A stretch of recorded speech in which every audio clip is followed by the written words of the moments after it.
City India news Telugu. అందరికీ నమస్కారం. ఈరోజు తెలంగాణ రాష్ట్రంలో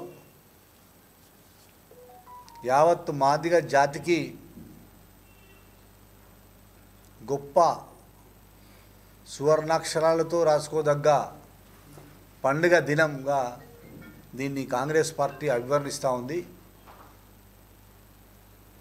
గత 50 సంవత్సరాల నుంచి కూడా ఏబిసిడి వర్గీకరణ జరగాలని ఆకాంక్షిస్తున్నటువంటి పెద్దలు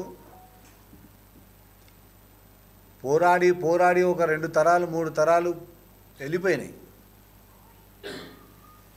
మరి దండోర ఉద్యమం నుంచి ఉద్యమంలో కార్యకర్తగా నాయకుడిగా పనిచేసిన నేను, ఇటు కరడుగట్టిన కాంగ్రెస్ పార్టీ కార్యకర్తగా మాదిగ బిడ్డగా ఏబిసిడీలను ఆకాంక్షించిన నేను గత 10 సంవత్సరాల్లో బీఆర్ఎస్ ప్రభుత్వం మరియు కేంద్రంలో బీజేపీ ప్రభుత్వం ఏదైతే మాట ఇచ్చి మోసం చేసిన క్రమం చూసి చివరకు ఈ ఏబిసిడి వర్గీకరణ జరిగే వరకు మరి నేను బ్రతుకున్నప్పుడైనా జరుగుతుందా లేదా అన్నటువంటి ఆలోచన, ఆ బాధ ఉన్నటువంటి నేను వ్యక్తిగతంగా ఆ బాధ ఉండే నాకు.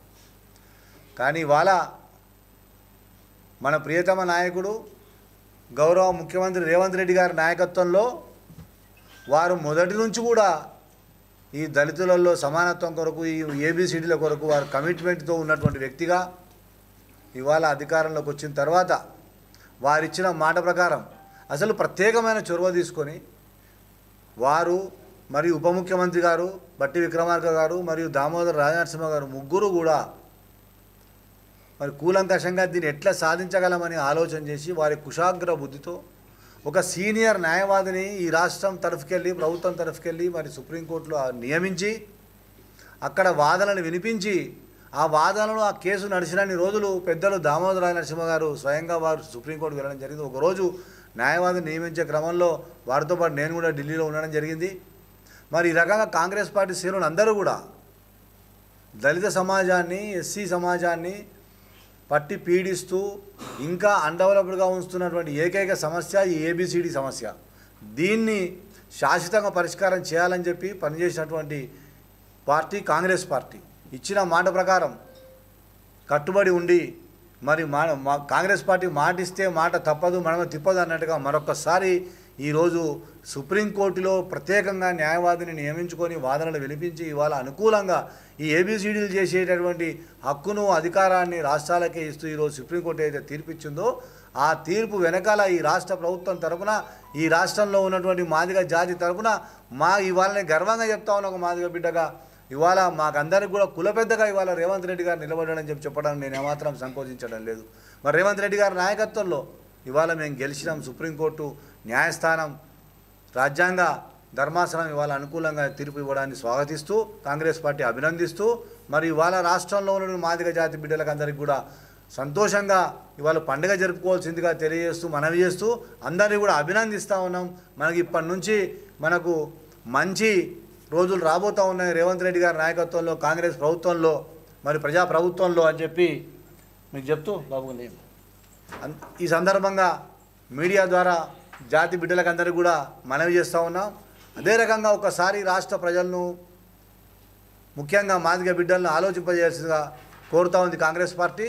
ఇవాళ తీర్పు వచ్చిన సందర్భంలో మరి అసెంబ్లీలో ముఖ్యమంత్రి గారు సుప్రీంకోర్టు తీర్పును స్వాగతిస్తూ అభినందిస్తూ మాదిగ జాతికి అభినందనలు తెలియజేస్తూ మరి ఈ తీర్పును ఈ దేశంలోనే అన్ని రాష్ట్రాల కన్నా ముందు తెలంగాణ ప్రభుత్వం ముందు మేమే దీన్ని అవలంబిస్తాము, దీన్ని అమలు చేస్తామని చెప్పి చెప్తుంటే ఈ విషయాన్ని, ఈ ప్రభుత్వం యొక్క మెసేజ్ను మాదిగ జాతికి పోకుండా అసెంబ్లీలో నానా గందరగోళం చేసి గగ్గోలు పెట్టి డిస్టర్బ్ చేసి ఈ ఏబిసిడి వర్గీకరణ చర్చనే జరగనీయకుండా చేసినటువంటి కుట్రదారులు, మోసపూరితలు, దొంగలు, మోసగాళ్ళు ఇవాళ బీఆర్ఎస్ వాళ్ళని చెప్పి ఇవాళ తేలితెల్లమైంది.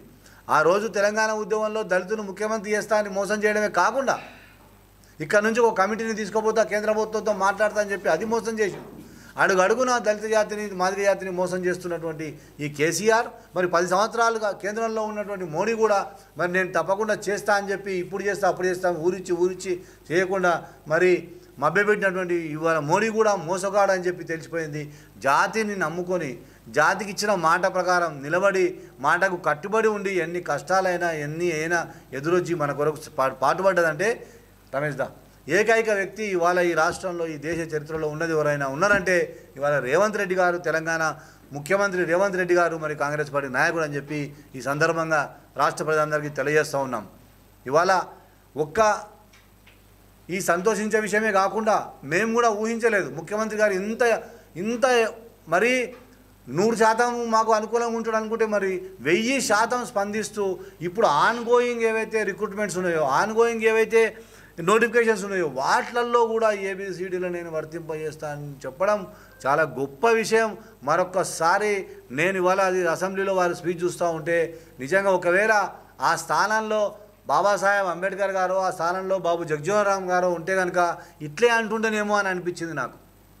నిజంగా ఇవాళ తెలంగాణ మాదిగ సమాజం అంతా గర్వించదగ్గ విషయం, సంతోషంగా పండుగలు జరుపుకోవాల్సిన విషయం.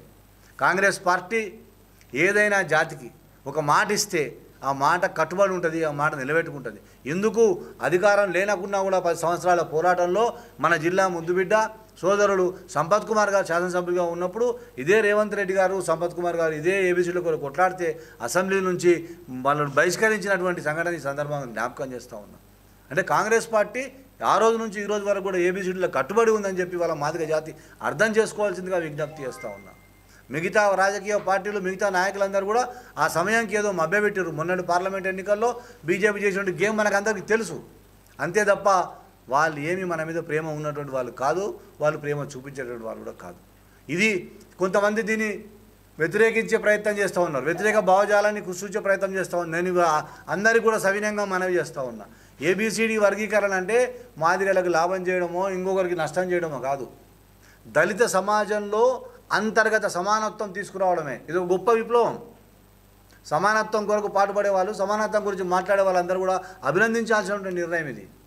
దళిత సమాజంలో అంతర్గత స్వేచ్ఛ, స్వాతంత్ర్యాలు, సమానత్వాలు వచ్చేటటువంటి అంశం ఇది. అది రావాలంటే ఏబిసిడీలు చేయవలసిందే. కనుక ఈ నిర్ణయం తీసుకున్నారు. ఇవాళ రేవంత్ రెడ్డి గారి కృషి వల్లనే, రేవంత్ రెడ్డి గారి కృషి వల్ల, డిప్యూటీ సీఎం గారి కృషి వల్ల, దామోదర్ రాజనరసింహ గారు, సంపత్ కుమార్ గారు, అనేకమైనటువంటి కాంగ్రెస్ దళిత నాయకులు, కాంగ్రెస్ శాసనసభ్యులు, కాంగ్రెస్ మాజీ శాసనసభ్యులు, కాంగ్రెస్ పార్టీలో పనిచేసే ప్రతి మాదిగ బిడ్డ, ప్రతి దళిత బిడ్డ, not only Madiga, Congress party SCCL మొత్తం దాంట్లో అందరూ ఉంటారు. అందరం కూడా గద్దర్ లాంటి మహానుభావుడు ఏబిసిడీలు కావాలన్నాడు. వారు సామాజికంగా వారు మానవ సామాజిక వర్గానికి చెందినటువంటి వాళ్ళు అయినా కూడా లేదు ఇది కావాలి, ఏబిసిడీలు అయితేనే మాదిగలు బాగుపడతారు, దళితుల్లో అంతర్గత సమానత్వం వస్తుందని చెప్పి గొప్ప గొప్ప మేధావులందరూ కూడా దీన్ని యాక్సెప్ట్ చేసేటువంటి సమస్యను ఈ సందర్భంగా రాష్ట్ర కాంగ్రెస్ పార్టీ ప్రధాన కార్యదర్శిగా నేను ముఖ్యమంత్రి గారికి మాదిగ జాతి తరఫున కృతజ్ఞతలు తెలియజేస్తూ ఉన్నాను. అలాగే మాదిగ జాతి అందరికీ కూడా అభినందనలు తెలియజేస్తూ ఉన్నాను. ఇక నుంచి మన పిల్లల భవిష్యత్తు, మన ఉద్యోగాలు అనుకొని, మన ప్రమోషన్లు అనుకొని మన భవిష్యత్తు అంతా బాగుపడుతుంది, బంగారు పడుతుంది. ఇది ఈ దేశంలో దళిత జాతిలో ఇది ఒక గొప్ప మైలురాయి. ఇవాళ ఈ తీర్పు, ఇవాళ రేవంత్ రెడ్డి గారి అసెంబ్లీలో తీసుకున్న నిర్ణయం ఒక గొప్ప మైలురాయిగా నిలబడుతుంది. రేవంత్ రెడ్డి గారికే ఈ క్రెడిట్ పోతుంది. ఇవాళ కలియుగంలో, అంటే ఈ యుగంలో, మనకి ఈ తరంలో అందరూ ఒకరు ముఖ్యమంత్రి చేస్తారని మోసం చేస్తారు, ఒకరు మంత్రిని చేస్తారని మోసం చేస్తారు. గతంలో ముఖ్యమంత్రి ఇచ్చిండు, బర్తరఫ్ చేసిండు.